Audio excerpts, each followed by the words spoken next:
Hello and welcome to this little webinar about home birth. It's International Home Birth Day today. It's always the 6th of June.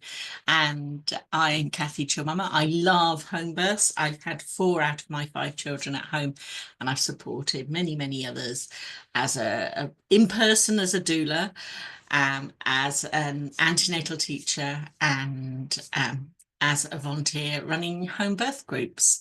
And I've done virtual doula for home births. I've definitely had more than more than half a dozen people call me in labour and ask for support. So, and lots of those having home births, I've supported home births in lots of different situations.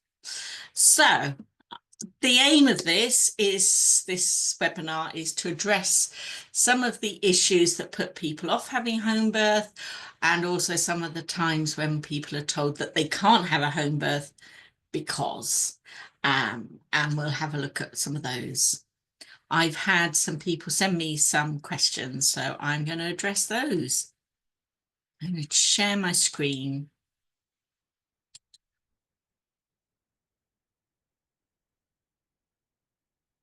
Right, and I'm going to present.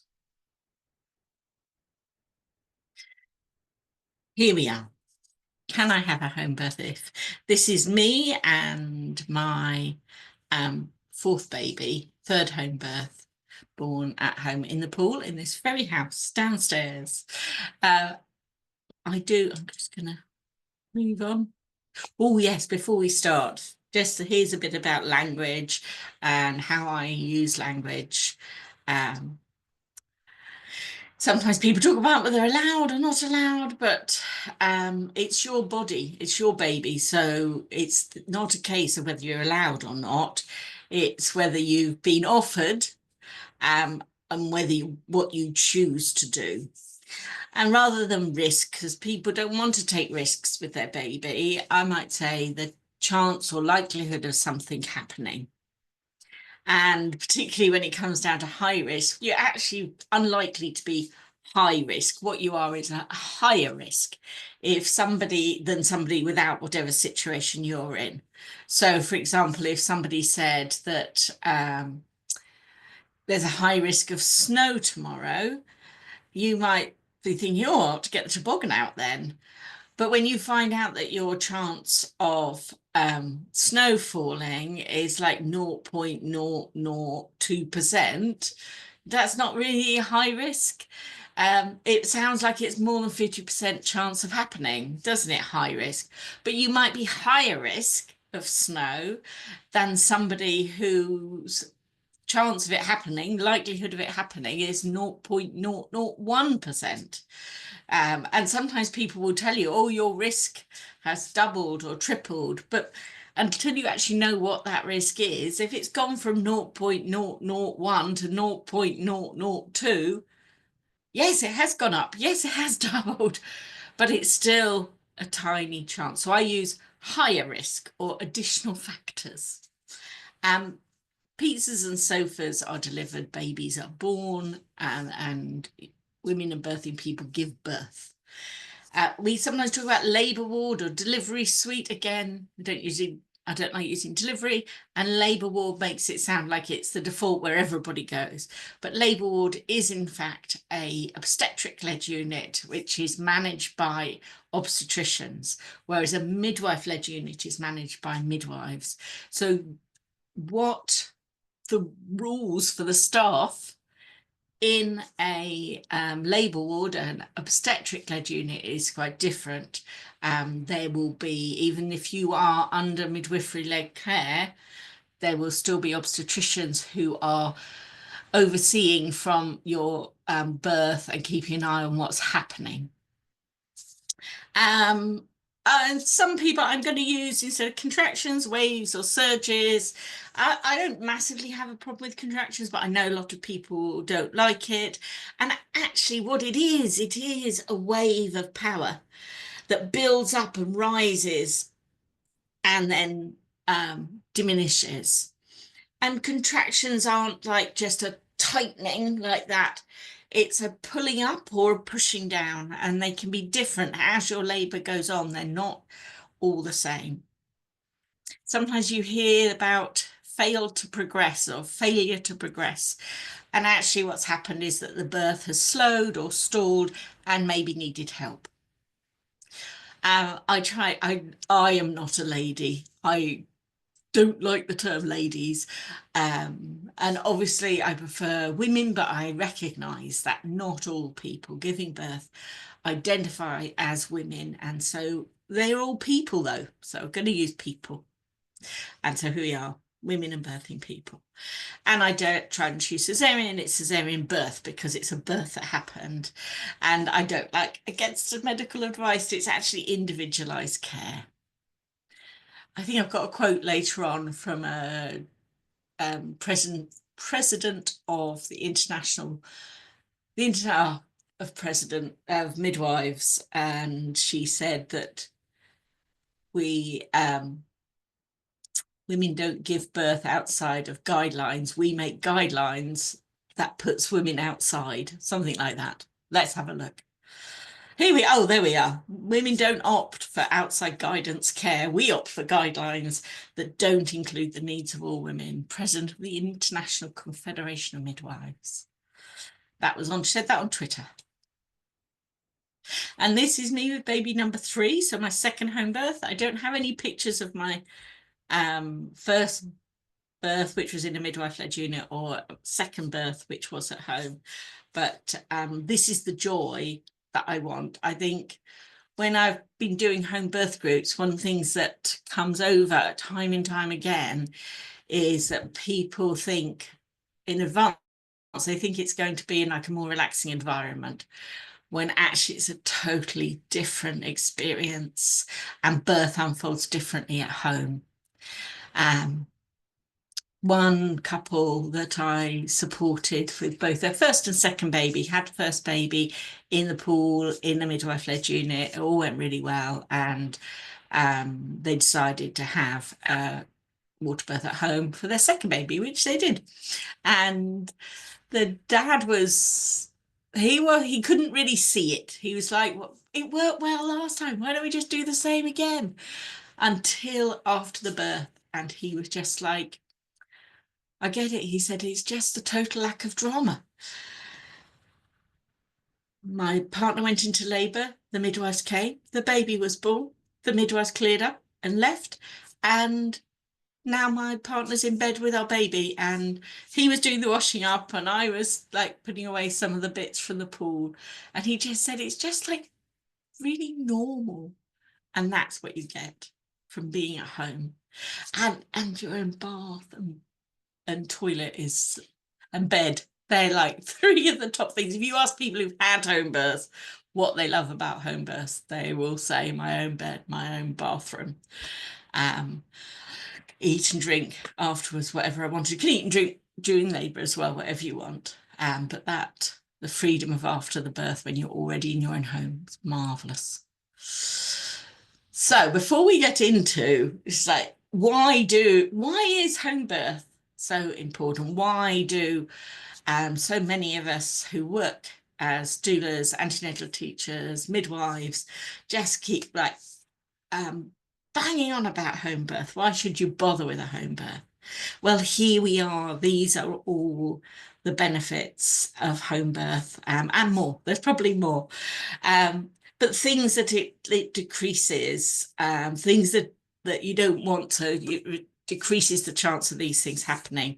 Then there's a whole load of things where it increases the chance of the positive things happening.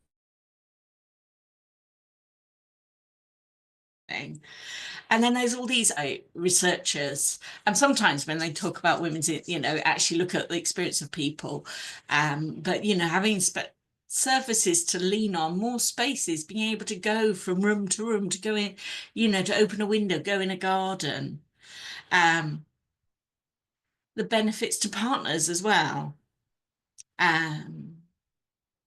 Yeah, and I think I've got an example of what Dad said later on in a minute. I think it might even be next. Let's have a look. I'll send you a PDF of all of this, so you don't have to Oh, yeah. Well, let's have a look at the outcomes as well. So if you just look, this is from the UK birthplace study that was came out in 2011, and it looked at births that happened in 2010. And my youngest was born, so I actually took part in this one.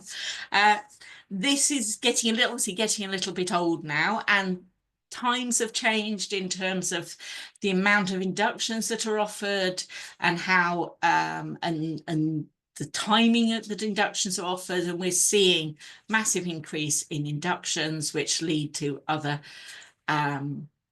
some of these things happening, and also massive increase in cesarean, both planned, because sometimes people not wanting an induction or had an induction last time will opt for a cesarean. So massive rise in planned cesareans and a massive rise in emergency or unplanned cesareans. But let's have a look at this, because this pattern of what we're going to see is what we see replicated.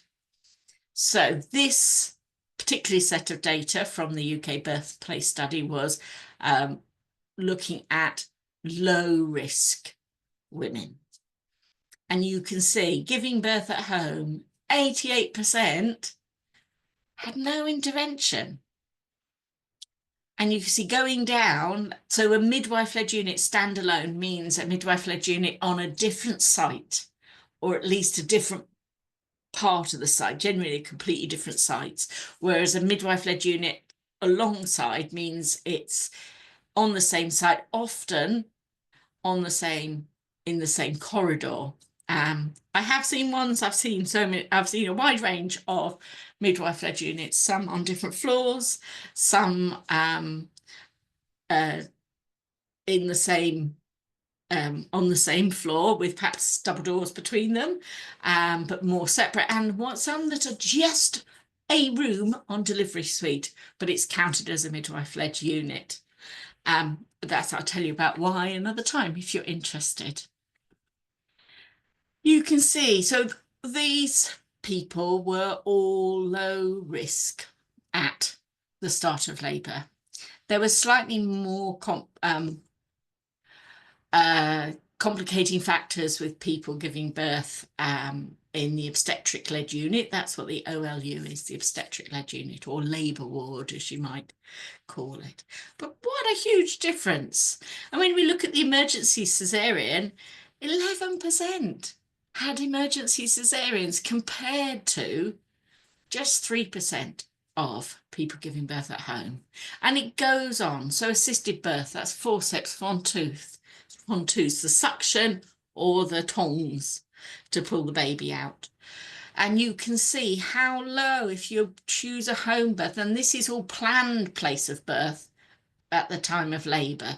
It's so obviously to have a caesarean or to have assisted birth, you would be in hospital by this time. Third or fourth degree tear, episiotomy, one in five almost having episiotomies, low risk women having episiotomies in obstetric-led unit compared to 1 in 20 at home. And you can see, so the water for pain relief, you're slightly more likely to have be able to use a pool with a midwife-led standalone unit, and that's because they tend to be permanently staffed by women whose role is the birth centre midwife, and they are, so that you can see that's more likely to happen. Epidural, I mean, a third of women, low risk women, having epidural compared to 8 with home births. And we'll look about reasons for transfer and stuff, but only 8%. So this is what we mean when we say home birth, it's less painful. People are less likely to need to have an epidural, partly because they've got water for pain relief. Artificial oxytocin means that their labour was speeded up. Physiological third stage, it means that they didn't have the injection for the placenta. And initial breastfeed means was the baby given put to the breast after that short time after the birth. This is what Dad said to me once. He'd had a home birth. Um, After the home birth, he said it's like with a car mechanic. If your car is at their garage up on the ramps and the mechanic says you need XYZ, it's quite hard to say no. So you're more likely just to go along with it. But if it's a mobile mechanic and your car in the driveway, it's easier to say no, thank you, or ask questions, or decide to, well, we're going to wait, and we might come back to you. We're going to have time to think about it. So this is an opportunity for you to, just checking. This is an opportunity for you to have a look at, see if what your thoughts are, and perhaps jot them down. So press pause and write down what your thoughts or questions that you want. Obviously, if you're not here tonight, then you can send these to me in an email, or just gather what you think and then see if these questions are answered as we go on.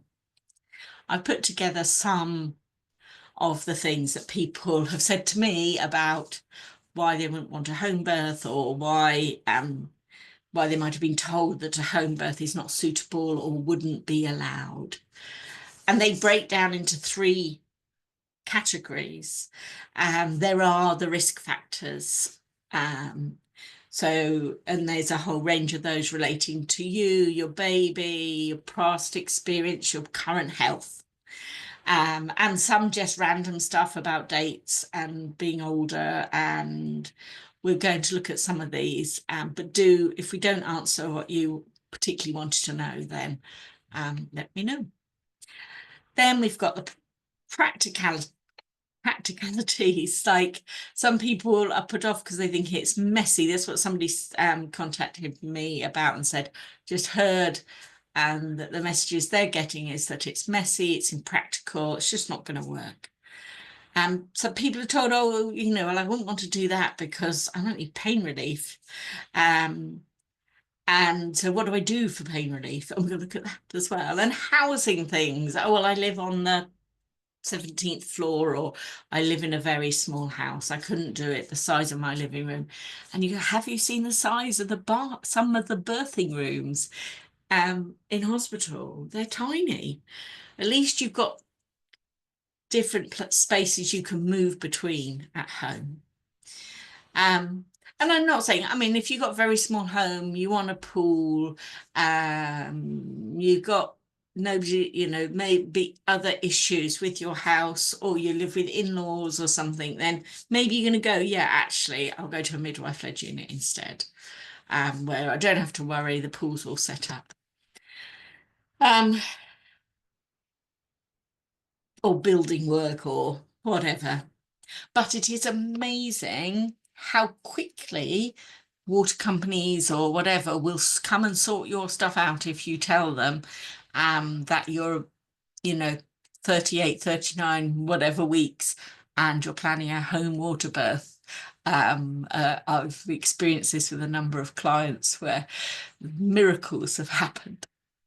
And the last group of questions tend to be around safety. I wouldn't want to give birth. I'd like to be where the help is if it's needed, and we're going to look at that. And we're going to look at like midwives equipment and some of the what ifs. And I've been asked about transfers. What are the common reasons for, what would be a reason for transfer? Can you say no? So we'll have a look. Let's just start with some very basic home birth myths. Number 1, home birth is messy. Well, birth can be messy, absolutely. There's water, there is blood, there is going to be blood down your legs. There is a lot of blood at births. There is a bit of poo at births as well. This is very normal. It's a sign that your baby's almost to be born, as it pushes down the birth canal, and the head pushes along, on the inside is pushing along your back passage, your colon, and so some poo comes out. Usually makes midwives very happy because it means the head is very low indeed, and they just clear it away. Um, oh, I forgot I was going to say something. Yes, a home birth is messy.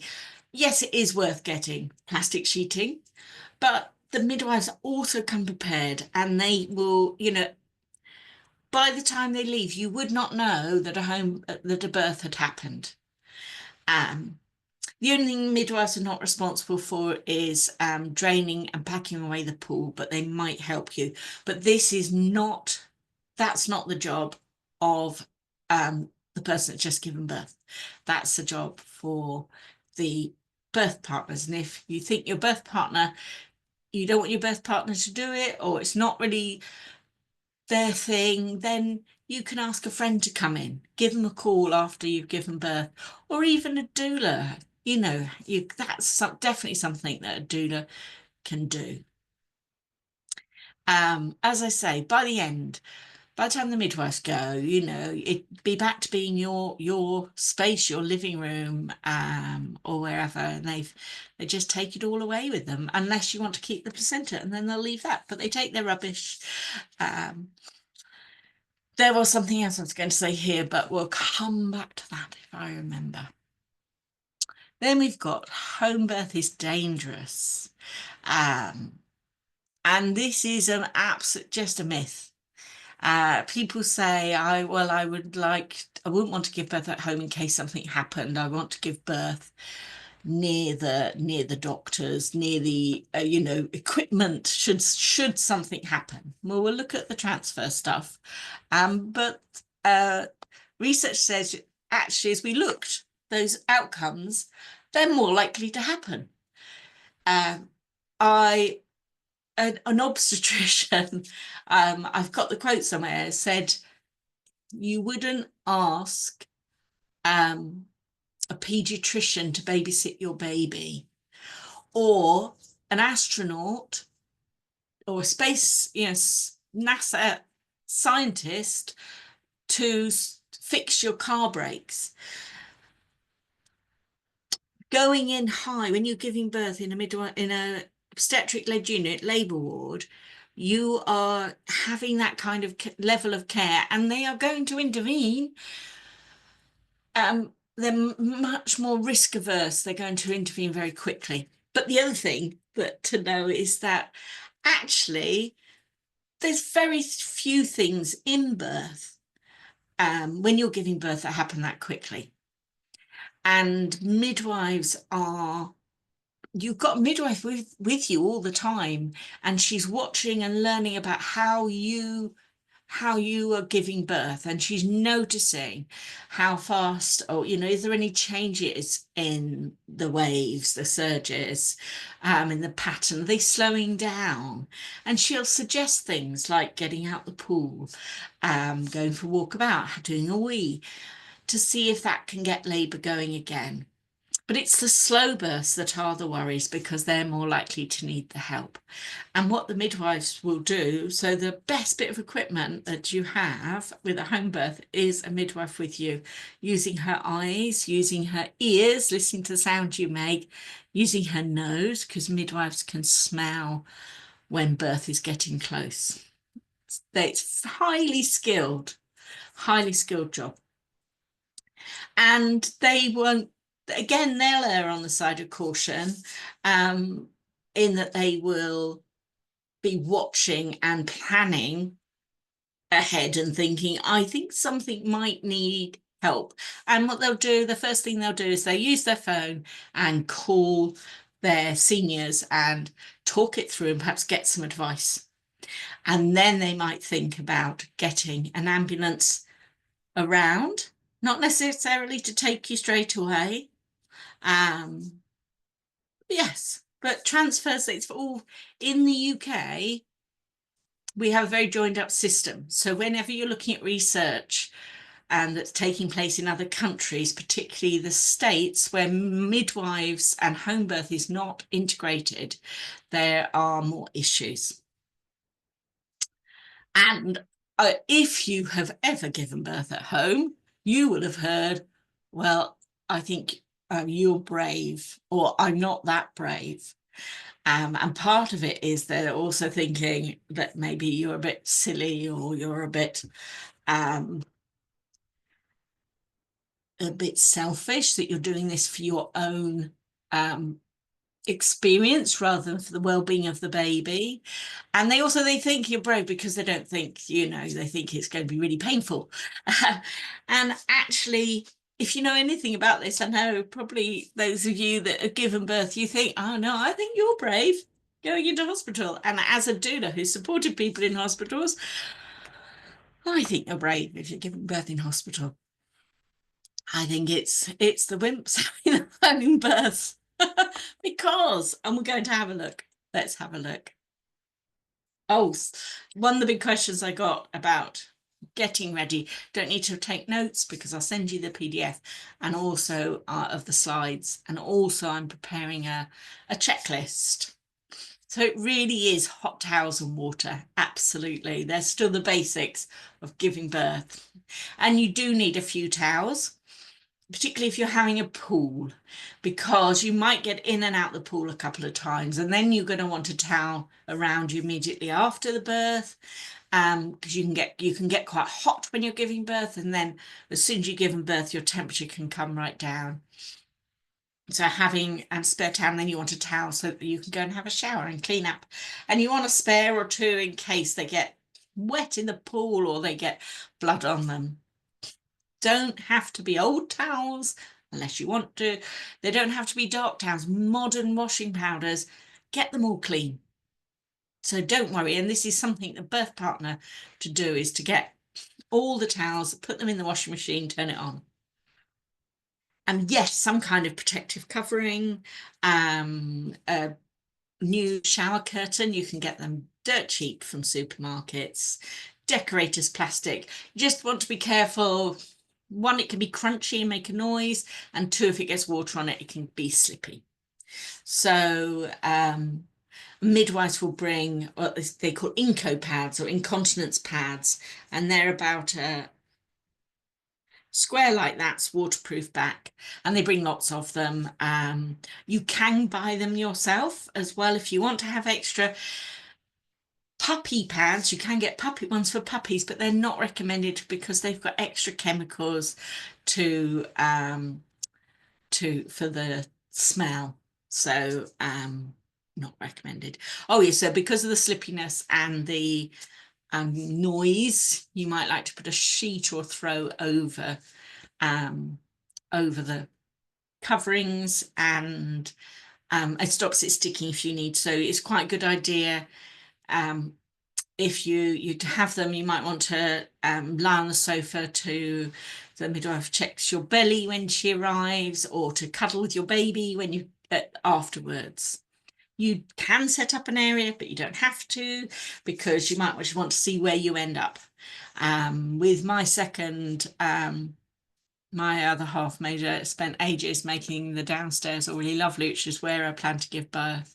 And I wanted to get in the bath. I got in the bath and I had a lovely time in the bath. And then my waters went, and I made it the 3 steps out of the bathroom into our bedroom. And I didn't make it beyond I got stuck between the bed and the chest of drawers. So sometimes it's good to not be too tidy. And obviously, if you've got a pool, but again, if you've got a pool, you might not give birth in it. You might give birth next to it. You might give birth in the bathroom. I went to a conference a long time ago about the birth environment. NCT organised it, and there was an architect from Italy, and she designed this birth centre in Italy. And so in order to do her research, she watched some births, and she watched births at home and births in hospital. And she said, people who give birth in hospital give birth on things. People who give birth at home give birth between things or behind things. So she created curves that created these small spaces. And midwives will tell you that quite often birth happens in the smallest, darkest place, because we're mammals. You think, what do cats do? Go somewhere warm and dark. But yes, You've had a chance to read that again. Oh, a little bit about getting ready for the pool. There we are. There's some things you need and some things you need to do before the day. The biggest thing is not to use your liner. You don't want to get things wet. If they get wet, then they grow bacteria. So don't use the hose before um, for B-Day, birthday. Don't and only use the liner dry. You can. It doesn't need to be sterile. Birth is not sterile. I've put my own hand up. I don't know how I managed to do that. Um, I've done that before.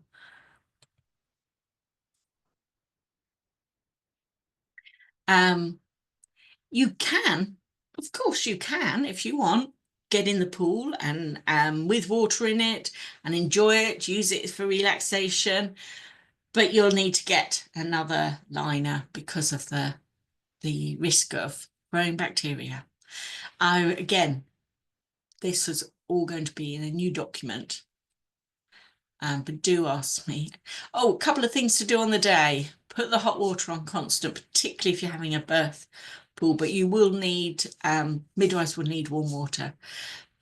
And if it's at all chilly, you need to put the central heating on. It will stop the pool from cooling down.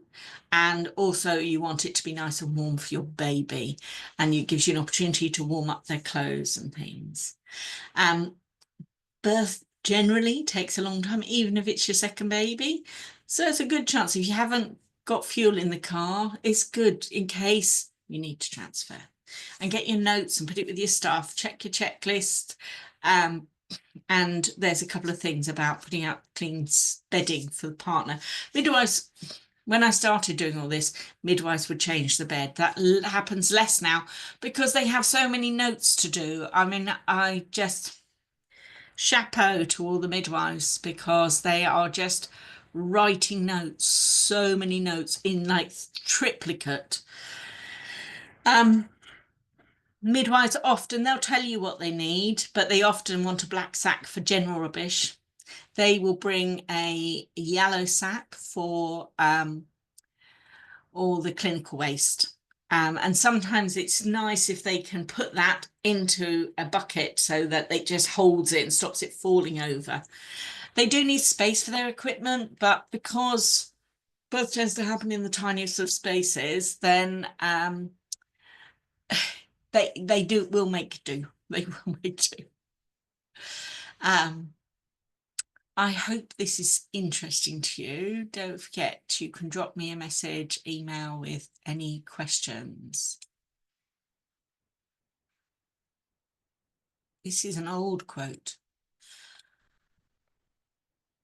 but powerful one. This lovely picture is one of my clients, Holly, and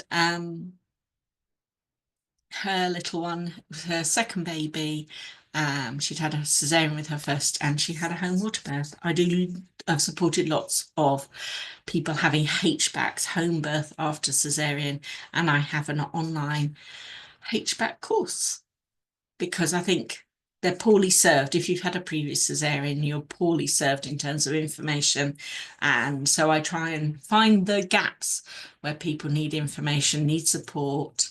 And so roughly half of my doula clients have had previous cesarean births, and 90, like 8% had home births.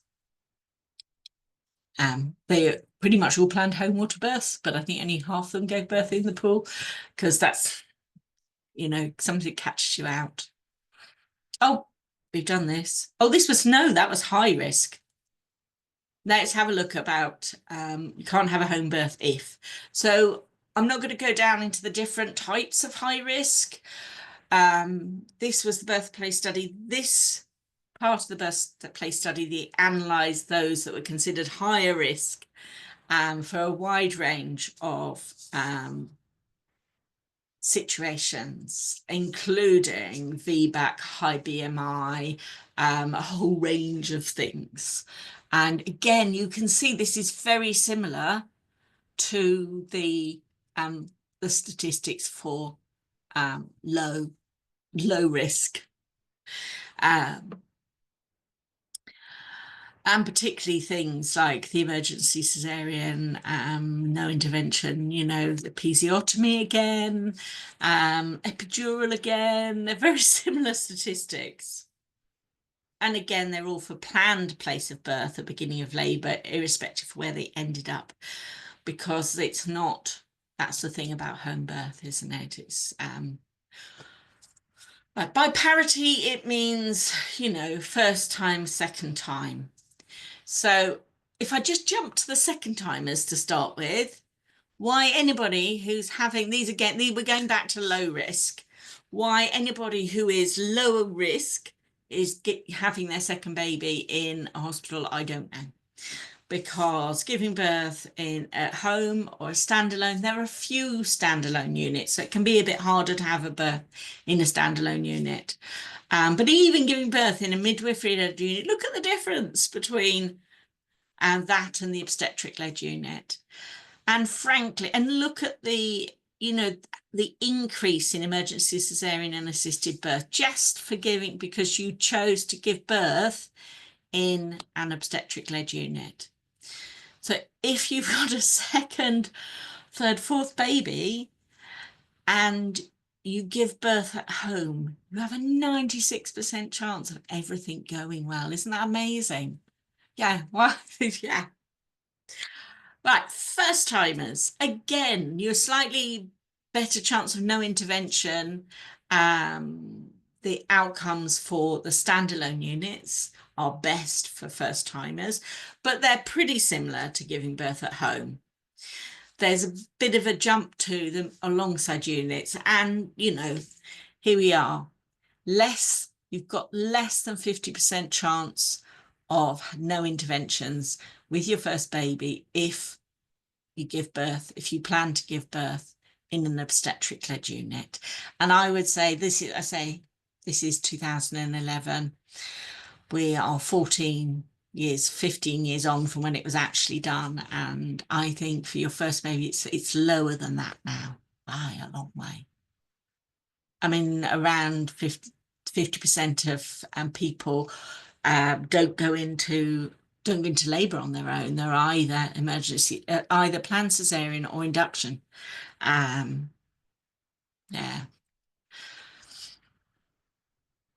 And it's always higher for first timers because birth, your body doesn't quite know what it's doing. It's got to do it like second time. It's like, oh yeah, here we go again. I know what I'm doing. But with your first time, everything takes longer. Everything's doing it for the first time. You might have heard, oh, here we are. This is a quote by Michel Houdon, an obstetrician. He is French, but he's been living and working in London for, God, decades. Oh, I have got the thing. I think it's on in a minute. I'm going to whiz through this. But why is it so good, basically, if you have a think? What conditions do you need for going to the loo, particularly doing a poo? What do you need for a romantic night in? The things that you need for going to the loo to relax and release, that's what you need to allow your body to open. And a romantic night in, all those happy love hormones, that's accelerator in the clutch of labour. So that makes labour move on. So that's what you're looking at combining. And think about, therefore, what's the environment like in those three places? And that's why home birth. Oh, yeah, there we are. When you're in labour, this is one of mine. Everything you do to ease the sensations, to lessen them, will help labour move on. It's like your body's telling you what it needs you to do. Because you're like, oh, I'm really uncomfortable. Oh, you rub my back. Oh, I need to get up. Oh, I need to. Somebody did marching. I just felt like marching. Marching's really good for rocking the pelvis and helping the baby go down. One birth I was at, and the woman started doing lunges. She'd done lunges she'd done like a yoga, pregnancy yoga thing, and they'd done lunges. So she was doing lunges because it felt good. She didn't know why. Turns out her baby's head was a bit wonky, and lunges would have helped the baby to move down. We knew the baby was head was wonky because it had a bit of swelling on the top of the head called a caput. I'm not going to go through the history of home births. I'm trying to be quick, but safety. So we have had lots of studies on the safety of home birth, like these huge meta-analysis, 500,000. And they said that safe home birth is as safe, if not safer. As I said, don't compare with the US. Studies in the US, they're not helpful. This, you get all this in the PDF. I'm just going back here. So why do we think it's unsafe? So that 1970, the Peel report, which was the Minister of Health, they wanted to look at why there was find out why perinatal mortality had gone down quite significantly, and hospital births had risen at the same rate. So they said that's the reason. And so therefore they said that, right, from now on, 100% of births in hospital. And then a decade later, Marjorie Chu, she was a statistician working with undergraduate medical degree students, and she set them the statistical assignment of proving that hospital birth was the safest place. And when every single one of them came back showing the opposite, she then thought, this is wrong, I'll look into it. And what she found was that it wasn't a reason that unplanned home births were lumped in, and unplanned home births tend to have poor outcomes. They're premature babies, they're births where perhaps the pregnancy's been undisclosed, hidden. But they were all put together, and also like birth on the side of the road and things like that were all included. When you separated out and just the planned home births, then that had really good outcomes. And she also showed it wasn't because related to hospital births, the drop, because those that had at most risk of poor perinatal outcomes still had similar levels of poor perinatal outcomes because it was to do with poverty. So yeah, there we are. And what she discovered still has it. Oh, here we are, back to our first timers. You might have heard that there's an increased chance of poor outcome with your first baby if you give birth at home. Now, the birthplace study found that there was no difference in neonatal death between between home birth and other places. But statistically, there wasn't a difference. There was a difference, but it wasn't statistically significant. So to try and create statistical significance means it's not just chance. And in order to do that, you have to have quite a big number, and they didn't have a big number. So they added in some other outcomes to show that, and some of them are not life-threatening, they're not even long-term, and they didn't include things like breastfeeding initiation and things which do affect babies and well-being. And here you can see that home birth does have a higher of this poor outcome. But I did ask one of the researchers about this, and because if you look at the standalone midwife-led unit, there are no greater access to equipment at a standalone midwife-led unit than midwives at home have. In fact, they found that it took slightly longer to transfer from a standalone midwife-led unit than it did to transfer from home, overall, statistically. So why Is there a difference? There shouldn't be a difference. And the researchers said they didn't know. She didn't know why this was this anomaly. And she just directed me to another part of their research, which showed that the confidence of the midwives made a difference.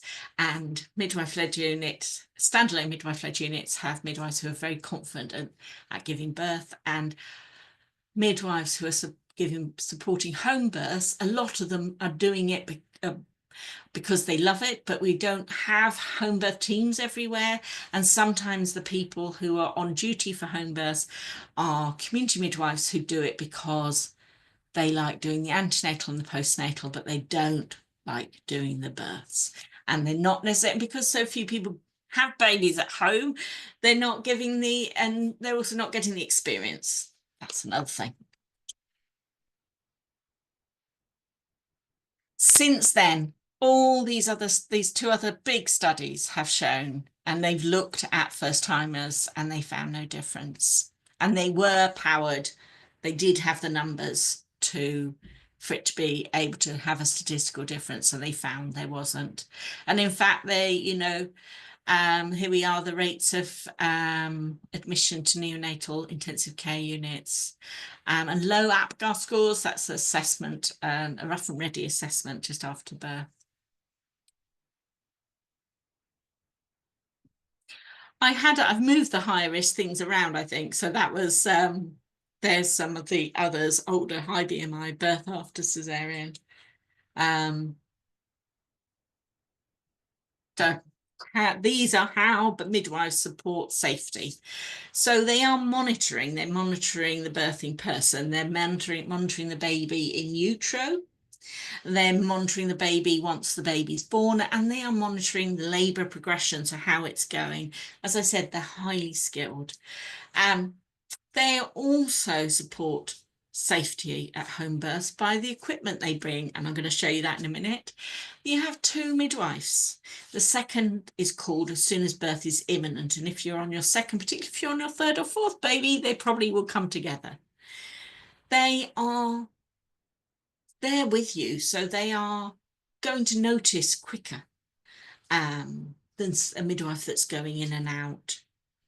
They are experienced the stories that midwives have told me, or I've heard at conferences and things, and the skills of midwives to support home births and how they listen to the women, and what I've seen as well at births. That I talked about backup and integration, they're on the call.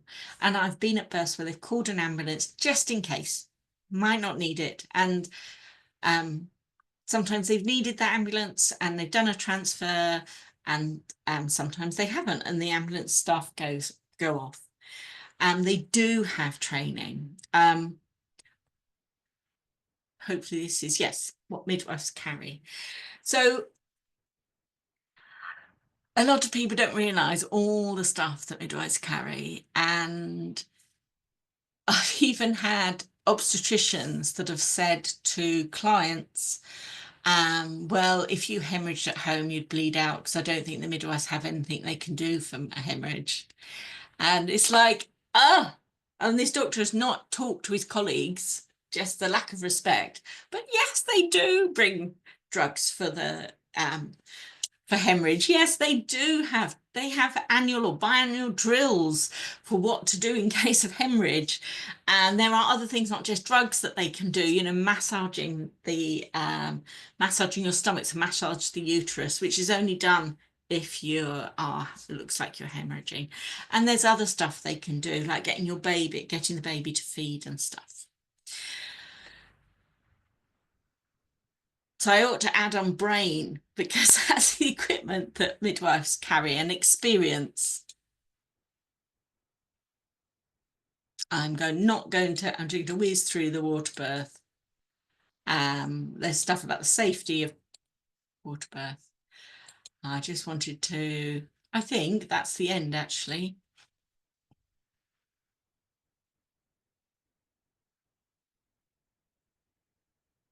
Um,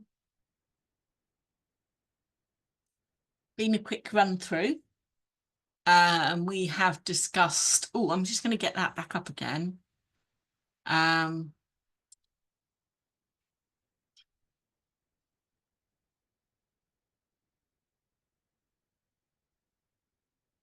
we'll whiz through all these things.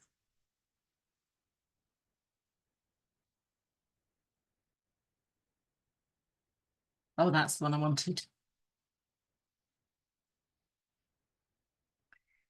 If there's any of the risk factors or complicating factors, additional factors, we should say, any additional factors that you would like to know more about for home birth, then get in touch.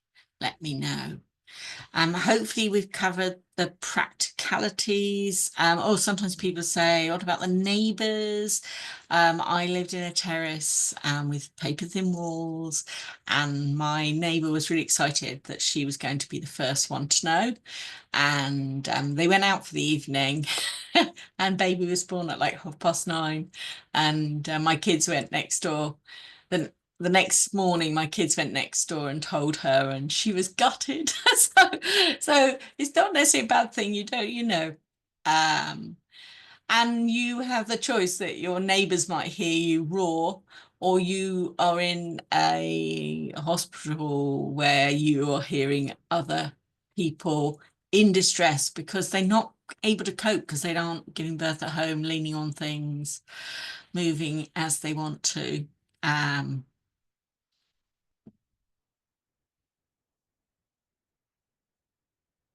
Yes, is there anything else? I could say a lot, but I mean, I haven't got dates at the moment, but I do a whole day's training for yoga teachers, antenatal teachers. We do home birth in the morning, water birth in the afternoon. So if that's something you're interested in, and we go through all of this in more detail, then let me know. If you are a expecting parent, or um, are likely to be in the future, then get in touch. I could do one-to-one, but also I'm going to be doing a home birth workshop webinar, a paid for thing, in next month. So if there's something you want to do, and want to know more detail and have your own individual questions answered in person, then look out for that. I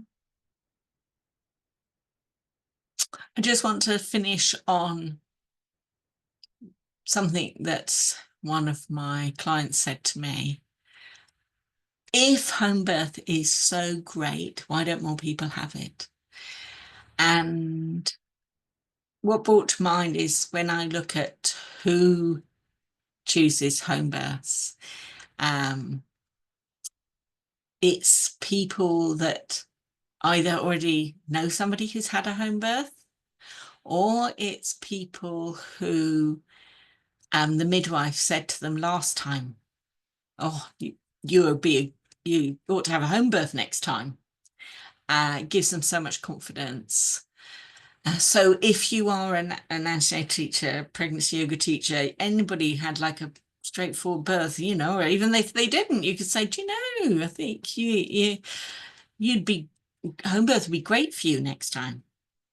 Lay the seeds down early. And the last group is people who had birth trauma from their first experience, and they either go, I'm having a planned cesarean, or they're going, I'm giving birth at home. And sometimes they plan for both. So, yeah. But I wish, midwives are much more likely to have home births than the rest of the population. And having been a doula for lots of people at home, mostly at home, but also some hospital births, honestly, and having had my own experiences as well, it would take a lot to, that'd be the one thing I would say, is really think about giving birth at home. But don't see it as an either or. you might have seen my other post. That's what I wanted to finish on. Um, all births that start spontaneously, so not planned cesareans, not inductions, all births that start spontaneously are home births. It's just that most of them have got a planned transfer because you spend most of your labour is at home. And then people have just planned their transfer. The wonderful thing about planning a home birth is you just haven't planned that transfer. And it could be that you need a transfer. So that happens and it's no big deal. But if you don't need a transfer, then you stay home and you have your own bath and you have the midwives come to you and you can carry on with normal life and just stop to breathe through the waves until the point where you just need to be in your zone. And then you give birth, you get in your own bed, you've got your own bathroom, your partner doesn't have to leave you.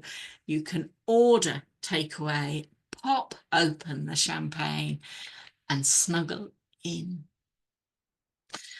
So thank you for joining me. If there are any questions, as I said before, then please get in touch. Been very nice doing this for you.